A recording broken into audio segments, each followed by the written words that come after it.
자, 오늘 말씀 마태복음 1장 22절로 23절 말씀. 실내가 좀 덥습니까?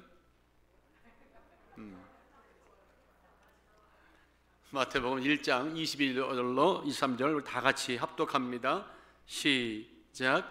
이 모든 일에 된 것은 주께서 선제로 하신 말씀을 이루려 하심이 가라사대, 보라, 처녀가 잉태하여 아들을 낳을 것이요 그 이름을 임마누엘이라 하리라 하셨으니 이를 번역한즉 하나님이 우리와 함께 계시다 함이라. 아멘. 반갑습니다. 어서 오십시오. 건강하시고 늘 평강하시고 무엇보다 예수 그리스도의 탄생의 깊은 의미가 여러분에게 함께 가득하시기를 주 예수 이름으로 축원합니다.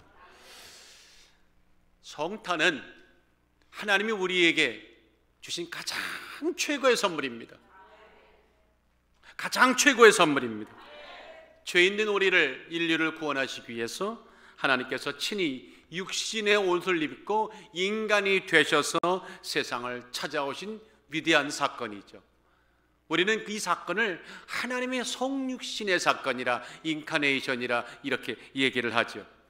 그래서 성탄은요, 복음 중에 복음입니다. 성탄 그 자체가 복음입니다. 인류를 향하신 하나님의 복된 소식이죠.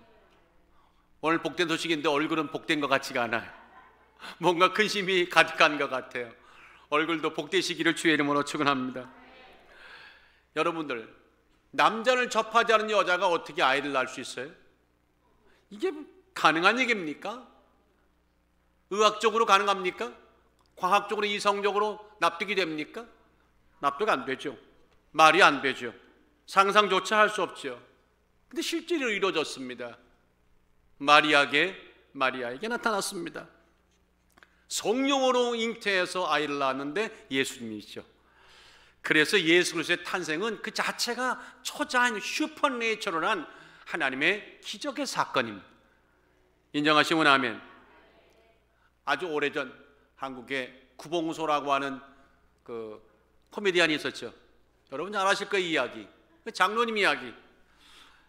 예수 믿은 지 얼마 안 돼서 이제 교회를 나가기 시작하다가 성경 공부를 하게 됐는데 어느 그 성경 모임에서 아마 예수님의 탄생 얘기를 그날 다뤘던 것 같아요.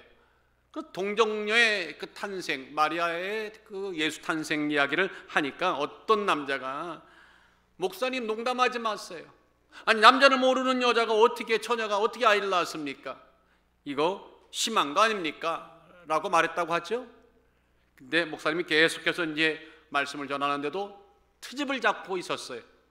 근데 막 그걸 가만히 듣고 있던, 지금은 장로님이시지, 그 당시는 구봉수 성도님이 한마디 떡 던졌는데 모든 상황이 그 즉시 어떻게 해요? 다 정리가 됐어요. 뭐라고 말했습니까? 야, 자기 소방도 괜찮다는데 네가 왜 난리야? 신랑 요셉이 믿는다는데 내가 뭐 왜 안 믿어? 하고 화를 버럭 냈다고 하는 거.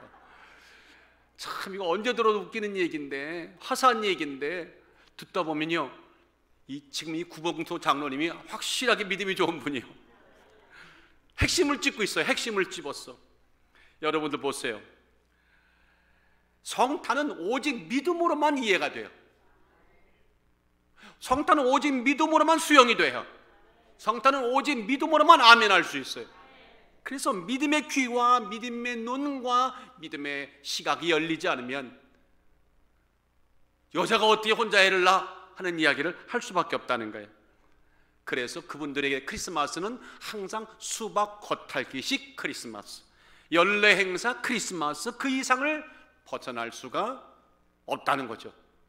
그저 꼭 기대한다면 선물이나 기대하는 그런 정도의 성탄절밖에 안 됩니다. 아무쪼록 열려진 마음과 신앙 안에서 말씀에 순종하는 은혜가 있어서 성탄이, 여호와의 금년 성탄은 아주 뜻있게 다가오는, 의미 있게 다가오는, 하나님의 선물로 다가오는 은혜가 있기를 주 예수 이름으로 축원합니다. 그럴 때 2000년 전 예수의 탄생은 오늘 바로 이 시각에 내 마음 안에서 탄생이 되고 우리는 그분을 경배할 수 있습니다. 자, 여러분들 오늘 그런 마음으로 본문에 그런 자세로 접근합시다. 네, 여러분들 흔히 이름을 말할 때 이름을, 그 이름이라고 하는 그 이름에는요, 부모들이 바라는 강한 위시가 있죠. 그가 누구인지, 어떻게 살기를 원하는지, 어떤 존재에 대한 그 정체감이 이름에 있습니다. 그래서 이름에는요, 그 존재를 통해서 이 땅 살아가는 동안에 이 세상에 대해서 던져야 할 메시지가 담겨 있는 거죠. 이름은 그런 것입니다. 그런 차원에서 하나님께서 이 땅에 보내신 독생자의 이름을 안다는 것은 중요합니까? 중요하지 않습니까? 매우 중요합니다. 왜냐하면 그 이름에는 그가 누구신지, 이 땅에 왜 왔는지, 어떤 일을 하실 것인지에 대한 하나님의 강력한 메시지가 이름 속에 있습니다. 자, 독생자의 이름에 대해서 오늘 마태는 뭐라고 말할까요? 오늘 21절로 한번 읽어볼까요? 21절 시작. 아들을 낳으리니 이름을 예수라 하라. 아들을 낳을 거야. 이름을 예수라 하라. 천사가 그렇게 계시해 주는 겁니다. 이름은 뜻은 뭡니까? 그가 자기 백성을 저희 죄에서 구원할 자입니다. 하나님의 독생자 이름은 예수입니다. 뜻은 자기의 백성을 구원할 자라. 자, 그런가 하면 그 이름으로 죄인된 인류를 향한 하나님의 구원의 이름만 주신 것이 아니라 또 다른 이름을 주었는데 오늘 읽으신 본문 22절 23절입니다. 이 모든 일에 된 것은 주께서 선지자로 하신 말씀을 이루려 하심이니 가라사대 보라 처녀가 잉태하여 아들을 낳으리니 그 이름을 뭐라고 하라? 임마누엘이라 하라. 임마누엘이라 하라. 그 뜻은 뭡니까? 하나님이, 모르세요?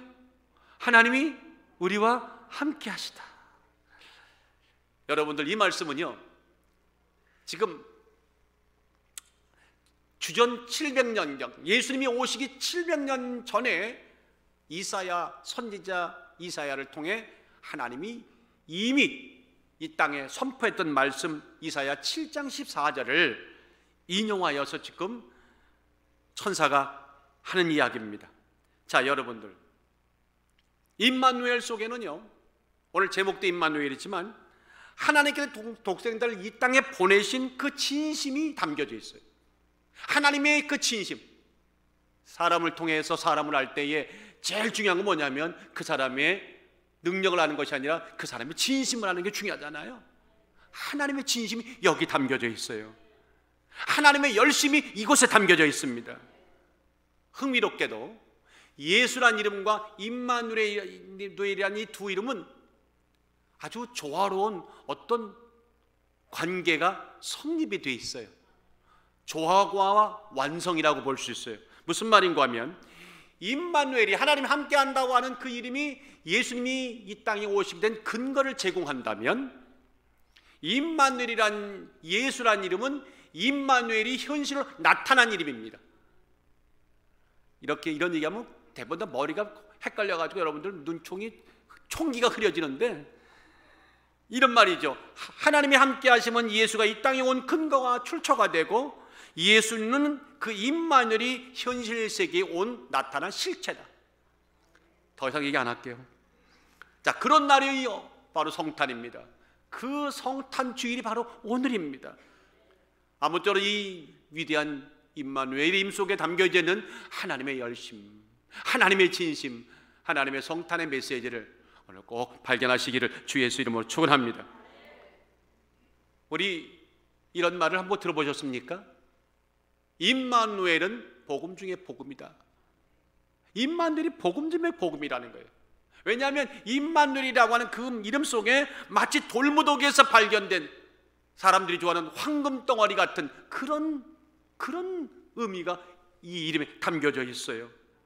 마치 짙은 어둠을 깨고 새날이 밝아오는 확 미치는 찬빛, 불덩어리 같은 태양이 올라오듯 바로 그런 은혜가 저 임마누엘이라고 하는 저 단어 속에 있다는 겁니다.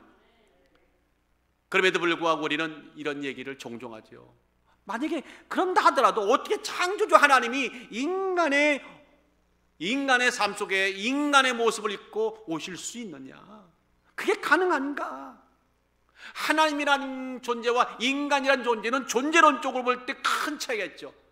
하나님은 거룩한 분이고 인간은 죄의 덩어리인데 어떻게 이게 충돌하지 않고 그 속에서 예수님이 오실 수가 있었느냐, 존재할 수 있느냐, 이건 자체가 신비한 겁니다. 그런 모든 신비, 하나님의 마음과 계획과 열심과 진심이 담겨져 있는 이 단어, 다 같이 임마누엘, 시작. 임마누엘. 오늘 임마누엘이 여러분에게 오늘 다시 한번 이 속에서 비밀을 찾은 은혜가 있기를 주 예수 이름으로 축원합니다. 자, 임마누엘 속에는요, 우리 구원을 위해 스스로 선택하신 하나님의 자기 비움, 자기 희생이라고 하는 아주 놀라운 메시지가 담겨져 있어요. 여러분들, 자기 비움이란 말, 자기 희생이란 말은 한마디로 말하면 하나님의 사랑의 어떠함을 보여주는 거죠. 어떤 분이 그러더라고요. 목사님, 임마누엘이라는 이름이 구체적으로 어떻게 된 겁니까? 묻는 분이 있었어요. 자, 임마누엘이라는 단어는 합성어인데요. 자, 임이라고 하는 저 단어는 with, 함께란 말이고, 마누란 말은 우리란 말이고, 엘은 하나님입니다. 이제 감이 잡히시죠? 임, with, 마누, us, el, God. 그러니까 하나님이 우리와 진짜 함께한다는 그 뜻입니다. 이제 확실히 아시길 바랍니다. 자, 그런데 하나님이 함께 하시라는 막연한 그 뜻으로 말하면 안 돼요. 정확히 말해야 돼요. 정확히 말해야 돼요. 오늘 이후 예배를 드리신 분들은 어디 가서 임마누엘 물어보고는 하나님 우리와 함께 하신다 이렇게 말하지 마세요. 더 정확히 말하면 하나님이 우리를 위해 인간이 되어 함께 계시다요. 이게 의미가 달라요. 막연히 계신 게 아니에요. 인간이 되어 우리와 함께 하시다는 거예요. 하나님이 우리와 인간이 되다, 그 말 속에는요, 인간이 가지고 있는, 우리가 가지고 있는 것, 여러분들 몇 세까지 사실 수 있다고 생각하십니까? 어저께 신문에 보니까 어느 나라에 135세까지 계시던 분이 돌아가셨다고 나왔는데, 주여가 나오네. 무드셀라는 969살까지 살았는데. 자, 여러분 보세요. 그만 잊어버렸잖아, 그렇게 말씀하시니까. 인간이 100을 살든 120을 살든 결국 인간은 죽어요, 살아요? 죽어요. 인간에겐 제한이라는 것이 있죠. 한계라는 것이 있죠. 그런데 하나님이, 영원하신 하나님이 인간의 죄악과 제한과 제약 속에 들어오셔서 스스로 그걸 떠안았다는 얘기니까, 그걸 떠났다는 얘기니까 이게 어마어마한 얘기 아닙니까? 부자가 다 버리고 가난한 자에게 간다는 얘기 들을 때도 그렇게 말할 수 있는데, 이건 그 정도 얘기가 아니에요. 하나님 다 같이 하나님 편에서 보면 매우 위험하다. 이건 매우 위험한 의미입니다. 그래서 임마누엘이라는 단어는 하나님 입장에서 보면 굉장히 불편한 단어입니다. 어떻게 하나님과 인간이, 인간과 하나님 본질적으로 다른데 하나가 될 수가 있어요? 뛰어넘을 수 있는 장벽이 있어요. 존재로 존재의 차이가 있어요. 그 간격과 갭은 메꿀 수 없는 그런 어마어마한, 근데 그것을 딛고 하나님이 우리 안에 들어왔다는 얘기는 엄청난 희생이죠. 자기 비움, 엄청난 희생이죠. 하나 물어봅시다. 껌껌한 이 방 안에 불을 켜는 순간 어둠이 떠나갑니까? 같이 공존합니까? 목사님, 저기 그림자 있는데요, 여기 빛을 100% 채웠다고 칩시다. 어둠이 있을 공간이 있을 수 있나요? 없습니다. 빛이 오면 어둠은 물러가는 거예요. 소멸되는 거예요. 사라지는 거예요. 자, 바꿔 말할까요? 임마누엘은 그래서 갈수록 신비로운 거예요. 하나님의 빛이 이 땅에 비추는 순간, 하나님이 나타나는 순간 인간은 전부 다 죽어야 돼요. 소멸되어야 돼요. 왜? 어둠의, 죄의 어둠 속에 있기 때문에 그래요. 그러니까 임마누엘이라는 단어는 가면 갈수록 이해가 안 되는 겁니다. 자, 보세요. 에덴 동산에서 불순종으로 선악과를 따먹은 아담과 하와, 그 범죄로 인하여 아담 이후로 태어난 모든 인간들에게는 그 죄가 전가가 됩니까? 안 됩니까? 전가가 됩니다. 그래서 죄의 싹은 사망입니다. 죄의 결과는 다 죽어야 됩니다. 그래서 인간의 세계에 죽음이 들어왔죠. 사망이 들어왔죠. 이 법에 관한, 하나님의 심판에 관한 누구도 예외는 없다. 우주공간에 단 한 사람도 없다는 거예요. 여러분이나 나나 늘 그렇지만 저는 예언은 하면 확실하게 합니다. 저는 확실한 예언만 합니다. 여러분은 죽습니다. 성탄절 갔더니 목사가 죽는다 하더라. 그러나 여러분은 반드시 삽니다. 설명은 안 드릴게요. 로마서 5장 12절에 보세요. 이러므로 한 사람으로 말미암아 죄가 세상에 들어오고 죄로 말미암아 사망이 왔나니 모든 사람이 죄를 지었으므로 사망이 모든 사람에게 이르렀느니라. 그런 죄인이 구원을 얻기 위해서는 어떻게 될까요? 이 모든 죄의 죽음의 얼매에 있는 우리가 구원받기 위해서는 어떻게 될까요? 누군가가 그 죄값을 대신 지불하면 될 거 아닙니까? 죄값을 여러분들이 대신 지불하시면 될 거 아닙니까? 물론 인간이 죄를 졌으니까 당연히 인간이어야겠죠. 자, 그런데 여러분들이 나의 죄를 대신해서 내가 죽어야 할 죽음을 대신 죽어줄 사람이 과연 여기 몇 명이나 있겠습니까? 내 자식도 내 아내도 아마 아멘 할지 모르겠지만 집에 가서는 마음 달라질 겁니다. 이 쉬운 거 아니잖아요. 근데 설령 우리 집사람인 사모님은 참 저를 사랑해서 대신 죽어줄 마음이 있다고 나는 생각해요. 문제는 저분이 나를 위해서 대신 죽었다 하더라도 그걸 끝나는 게 아닙니다. 저분이 살아나야 됩니다. 죄를 딛고 죽음을 딛고 살아나서 내가 살 수 있는 길을 열어줘야 되는데 그것이 가능합니까? 거기서 저분은 막히는 겁니다. 부활이 안 되기 때문에 막히는 겁니다. 그래서 누군가의 죄를 해결할 수 있다면, 모든 인류의 죄를 해결할 수 있는 사람은 딱 두 가지 조건을 완벽하게 이루어야 돼요. 구비해야 돼요. 하나는 다 같이 참 하나님, 참 인간. 인간의 대표인 동시에 인간의 모든 죄를 지을 수 있는 죄 없는 분, 하나님이어야 돼. 왜? 그분이야 살아날 수 있기 때문에. 그렇기 때문에 이 임마누엘이라고 하는 것은 하나님 입장에서 볼 때는 굳이 할 필요가 없는 거였겠죠. 여러분들, 임마누엘 하기 위해서 자신을 낮추고 인간의 몸으로 들어온다고 하는 것은 하나님 편에서 볼 때는 이건 굉장히 엄청난 손해 아닙니까? 달가운 일이 아닙니다. 그런데 완전한 인간이자 완전한 하나님만이 구원할 수 있는 이 조건을, 선택의 여지가 없는 조건을 하나님이 기꺼이 수용하셨습니다. 그래서 요한복음 1장 14절에 보니까 말씀이 육신이 되어 우리 가운데 거하심에 우리가 그 영광을 보니 아버지 독생자의 영광이요 은혜와 진리가 충만하더라. 누굽니까? 예수 그리스도입니다. 요한일서 3장 5절에 보니까 예수님은 그는 우리의 죄를 없이 하려고 나타나신 바 된 것을 너희가 아나니 그에게는 죄가 있다 없다? 그분은 죄가 없어요. 그래서 참 이 성탄은요 365일 가운데 1년에 52주 예배 드리는 가운데 매일 감사하지만 성탄만큼 감사한 날이 없어요. 다 같이 성탄은 복음이다. 시작. 성탄은 복음이다. 성탄은 복음인 동시에 축복입니다. 성탄은 기회인 동시에 성탄은 무엇으로 표현할 수 없는 하나님이 주신 특별한 기쁨입니다.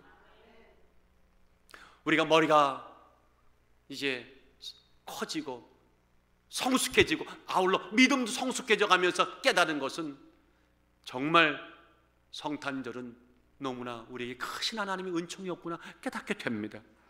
영원토록 죄와 사망의 사슬에 묶여 마귀의 종살이 하던 나의 삶을 청산시켜 주시고 참 자유를 주시고 참 해방을 주시고 그 일을 하기 위해서 하나님이 보내신 그냥 빛이 아닙니다.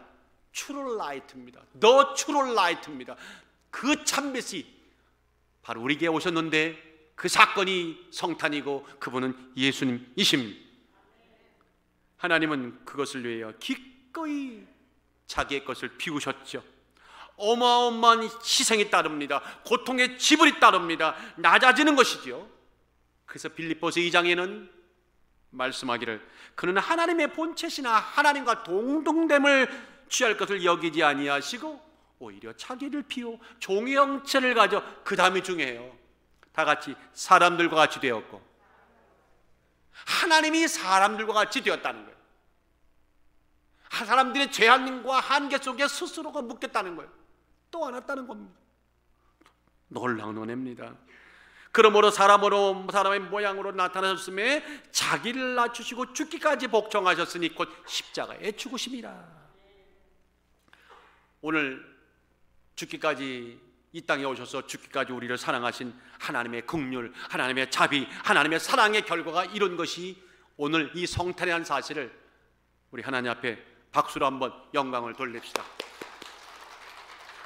그래서 임마누엘은 감사밖에 없는 거예요. 여러분들, 요한일서 4장 9절에 이렇게 또 말씀합니다. 하나님의 사랑이 우리에게 이렇게 나타난 바 되었으니 하나님이 자기의 독생자를 세상에 보내심은 저로 말미암아 우리를 살리려 함이라. 로마서 8장 32절에도 말씀합니다. 자기 아들을 아끼지 아니하시고 우리 모든 사람을 위하여 내어주신 이가 어찌 그들과 함께 모든 것을 우리에게 은사로 주시지 않겠느냐.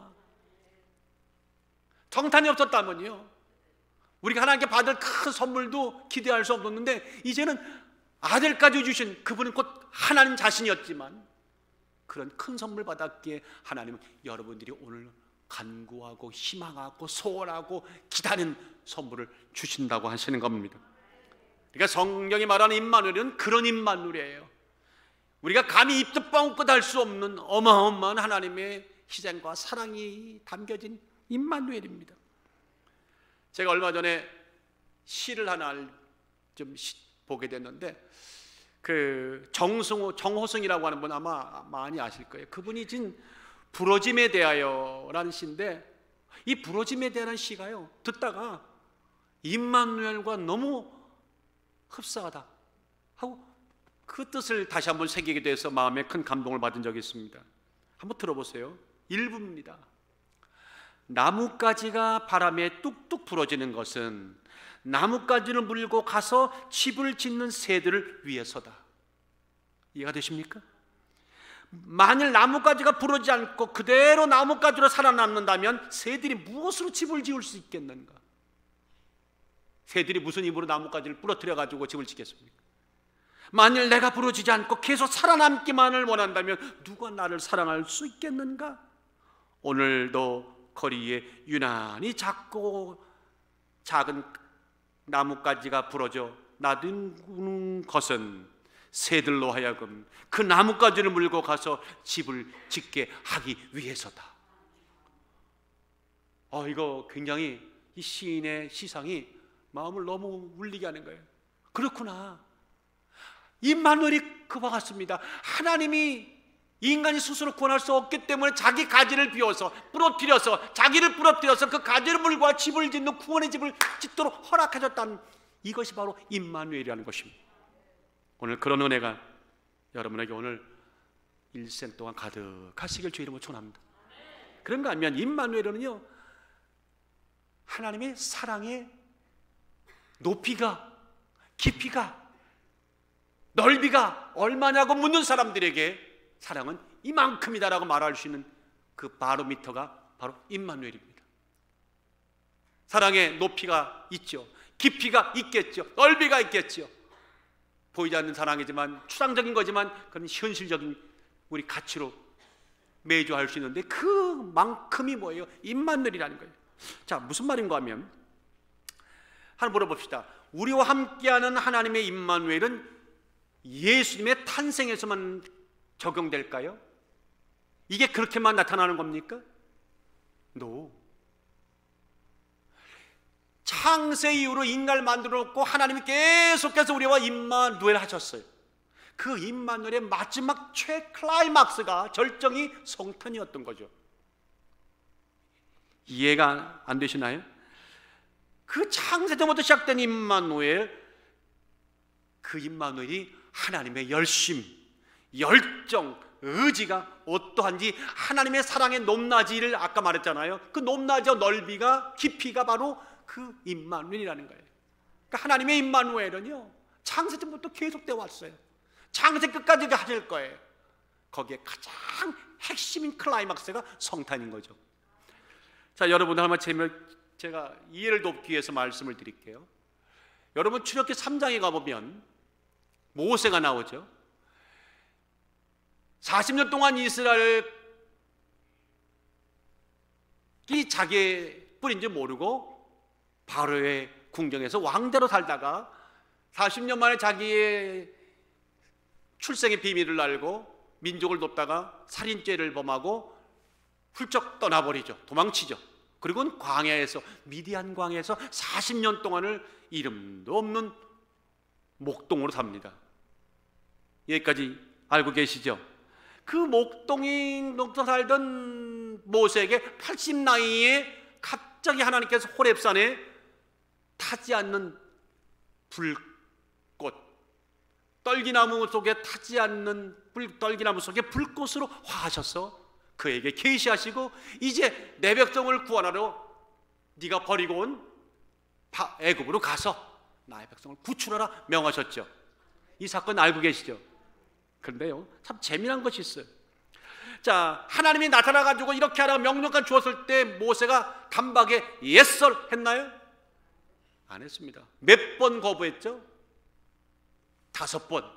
5번씩이나 노 요리 핑계, 조리 핑계. 만약에 우리 같았으면 그냥 싸대기가 맞았을 것 같아. 5번 요리조리 피할 때. 그래서 우리는 이 대목에 오고 나면 좀 짜증이 나죠. 이거 너무한 거 아닌가? 간이 한두 개가 되나? 하고 눈살을 찌푸리게 되는데, 참 불경스럽다는 마음도 들기도 하고, 참 소심하다는 마음도 들기도 하고, 참으로 못됐다는 마음도 저는 들더라고요. 자, 근데 그 대목에 와서 보세요.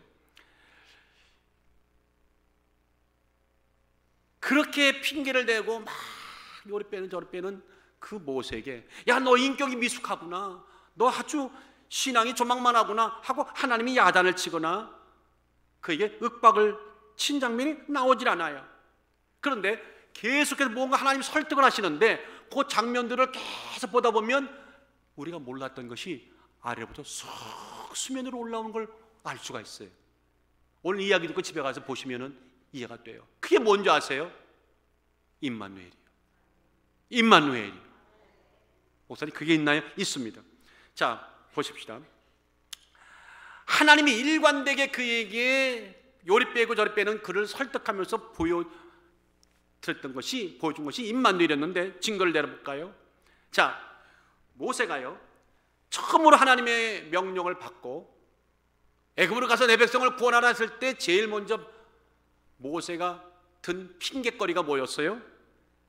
내가 누구간데 바로에게 가며 이스라엘 자손을 애굽에서 구원하리까? 내가 누군데? 라고 물었어요. 그러면 답변을 해줄 때도 네가 누구긴 누구야, 어느 가면 몇 대 조성 뭐 누구지? 라고 말해야 되는 거 아니에요? 이해가 안 되시나 봐. 근데 주님이 그렇게 말씀하셨나요? 엉뚱하게 답변하시는 거예요. 출애굽기 3장 12절에 보니까 하나님이 가라사대 내가 정녕 너와 함께 있으리라. 이게 이해가 됩니까? 말이 앞뒤가 안 맞는 거죠. 그것도 정령이란 말이에요. 정령.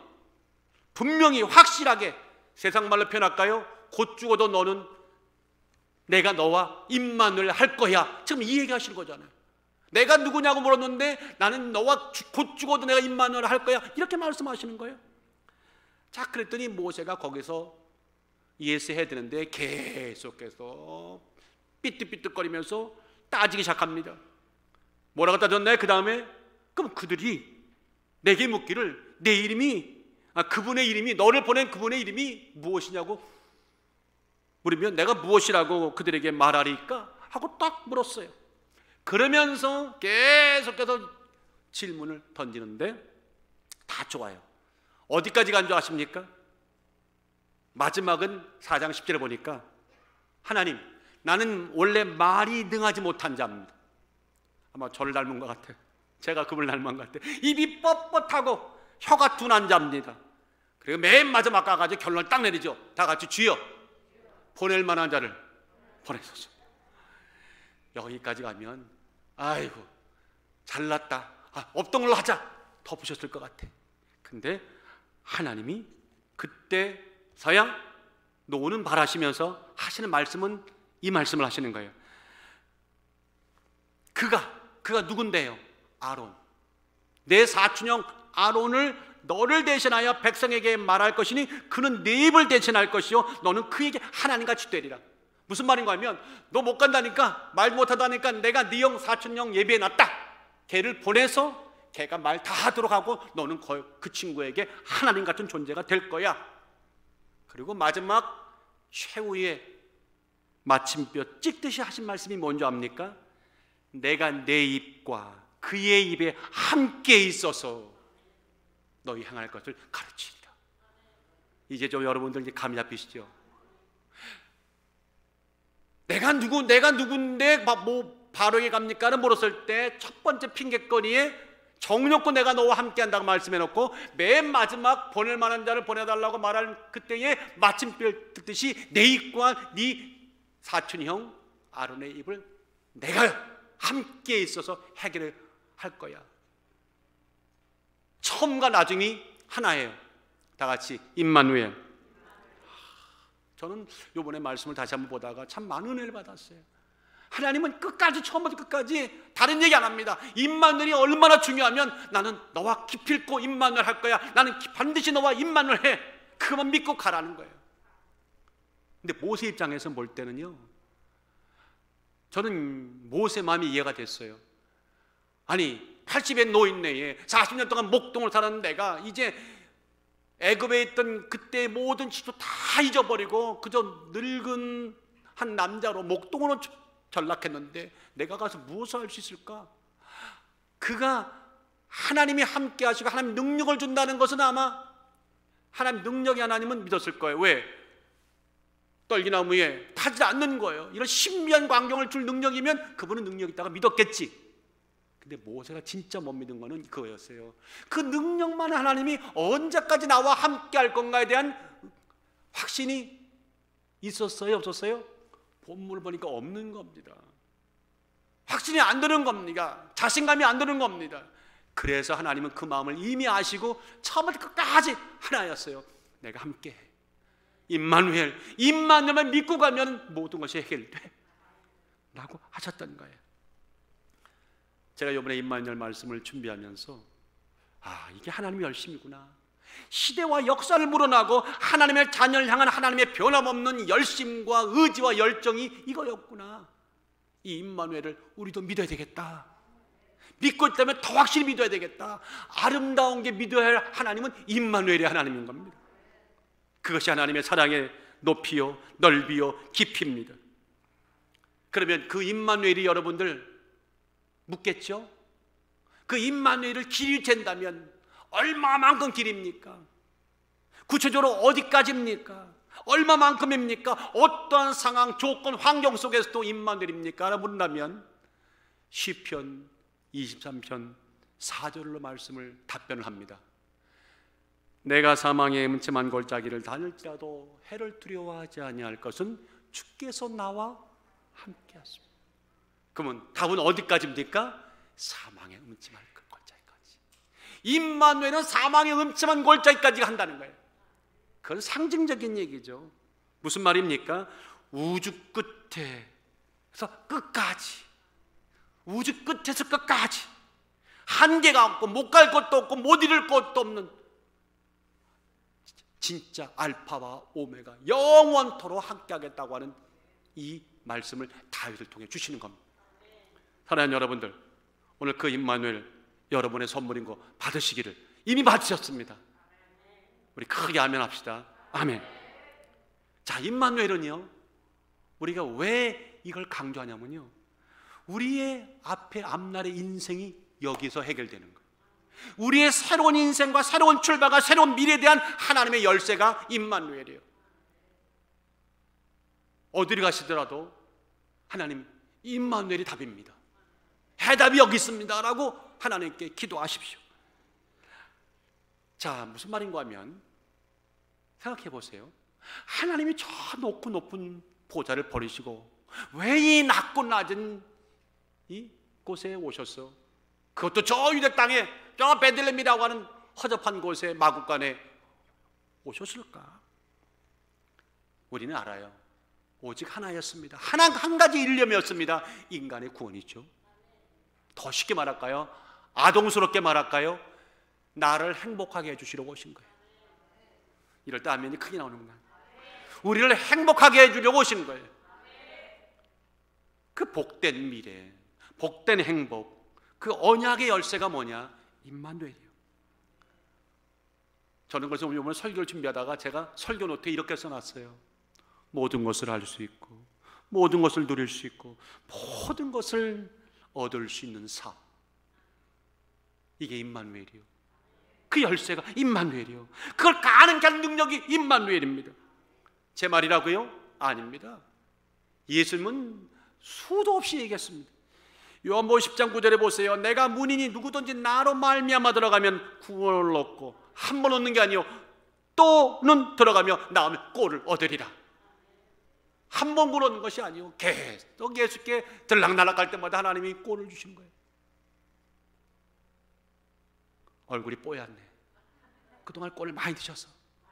어떤 분은 꼴을 못 먹어서 영혼의 얼굴이 그냥 초췌. 고린도후서 8장 9절에 보세요. 우리 주 예수 그리스도의 은혜를 너희가 알거니와 부유하신 자로 너를 위하여 가난케 되심은 그의 가난을 인하여 누가 너희로 부욕케 하려 하십니다. 여러분들은 참 영적으로 부유하시네요. 우리 한번 진심으로 옆에 분들에게 당신은 영적으로 부유하신 분입니다. 시작. 당신은 영적으로 부유하신 분입니다. 삼성가의 재벌의 아들로 딸로 못 해놨다고 원망하지 마세요. 하나님의 아들 딸이 되셨습니다. 참 부유하십니다.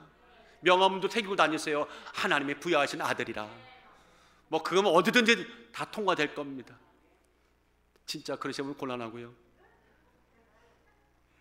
빌립보 4장 13절의 말씀, 내게 능력 주시는 자에서 내가 모든 것을 할 수 있다 없다? 할 수 있다.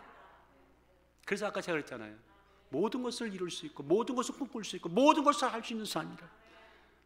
오늘 그 임마누엘을 여러분들은 충분히 이제 제대로 아멘 하십니까?